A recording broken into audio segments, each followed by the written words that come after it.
What's up, guys? J.R. Raymond back again at the training center in TurboTech in Chesterfield, Michigan.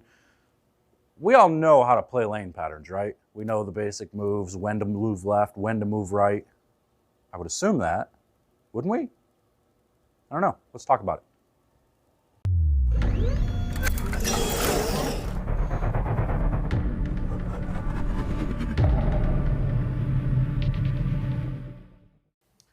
All right, so one of the hardest things to do is to actually get lined up from the beginning of when you're bowling and really understand where you're supposed to be on the lanes. Making the moves afterwards generally is pretty simple once we know where we need to be with our feet and where we want to throw the ball. But we don't really know what the move should be from the beginning during practice when we're trying to get lined up. Because what we're taught back in the day, or when we're bowling league or when we were in youth leagues, they used to teach us to if the ball was coming in light, then we needed to move our feet to the right and close our angle down.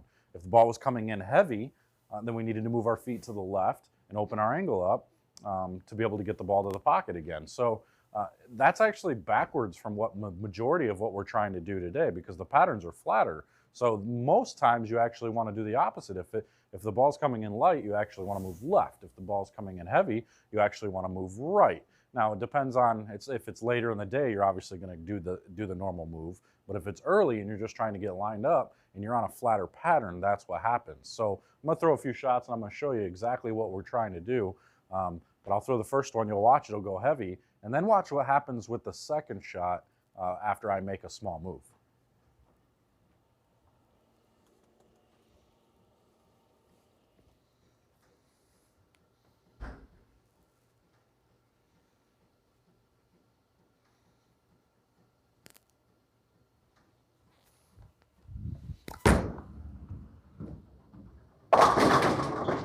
So watching that, you would look at it and say, just move your feet left. Just keep moving left. Give it a little bit more room and you should be good, right? That's not necessarily the case. This is a 38-foot pattern, a little bit flatter in the middle of the lane. So watch what happens as I move my feet left.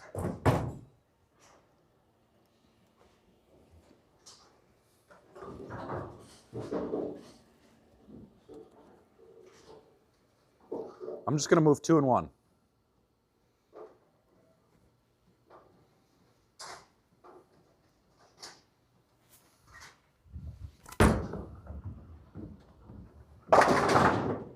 I just missed the head pin left on a 2 and 1 move. Why?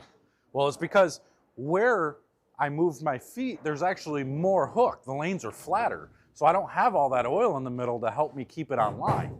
What I need to do, and I'm just trying to get lined up. This is simply for trying to get lined up from the beginning, is I need to actually move my feet to the right. Now, as I move my feet to the right, when my ball gets into the taper area of the pattern, you start to see a little bit more push on the front part of the lane. So watch what happens. Now I'm going to take that same ball, reset it. From where I was, now I'm just going to move my feet 5 and 5 to the right from where that first shot was.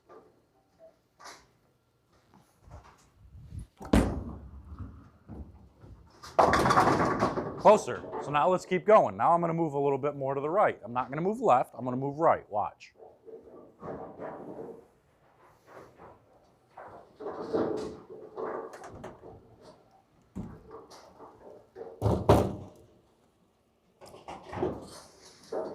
So that was 5. So now let's go 2 and 2 more. So now we'll go 2 and 2 right.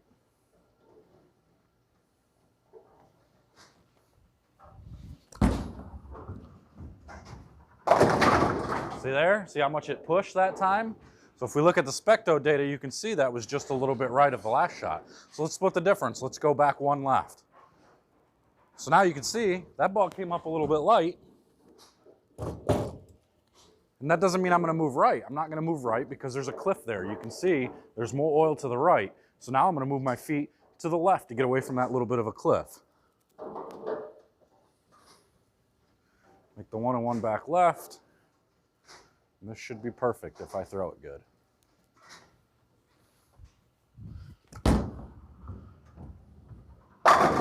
Well, minus the 10 pin, but you can see it got to the pocket a whole lot better to where it was supposed to. So Rule of thumb here is there's really not a lot of rules that you should follow that you're used to. I don't want you to go into a bowling center. Now, if you're in league and you're going to make your moves based on what you were taught, that's fine, that's great. But if you want to learn to bowl on the tougher patterns, you need to take this stuff into consideration.